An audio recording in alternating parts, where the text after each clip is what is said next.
Bien qu'il soit aujourd'hui en ruine, le fort Saint-Joseph a joué un rôle décisif dans la première bataille de la guerre, il y a 200 ans, et dans la première victoire des Britanniques.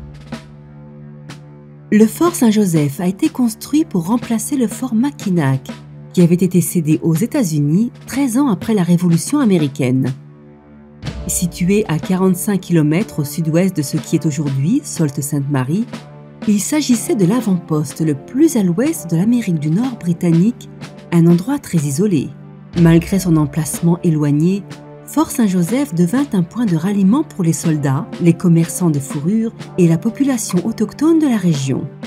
Lorsque le président James Madison déclara la guerre à la Grande-Bretagne, le major général Isaac Brooke s'est empressé de suggérer au capitaine du fort de tenter de capturer le fort Mackinac, son voisin.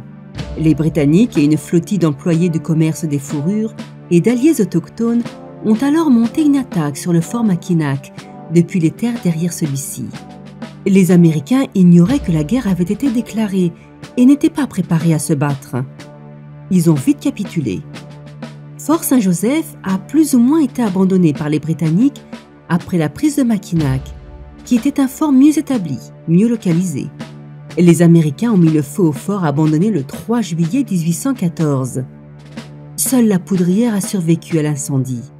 Aujourd'hui, le fort Saint-Joseph n'est qu'un amas de ruines. 3 sites sur la rive sud de l'île Saint-Joseph ont servi à former un lieu historique national en 1923. La pointe du vieux fort Saint-Joseph, la pointe Rains et la pointe La Pointe.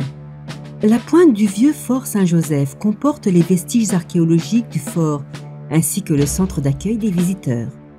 Aujourd'hui, grâce au sentier d'interprétation du lieu historique national Fort Saint-Joseph, les visiteurs peuvent remonter dans le temps.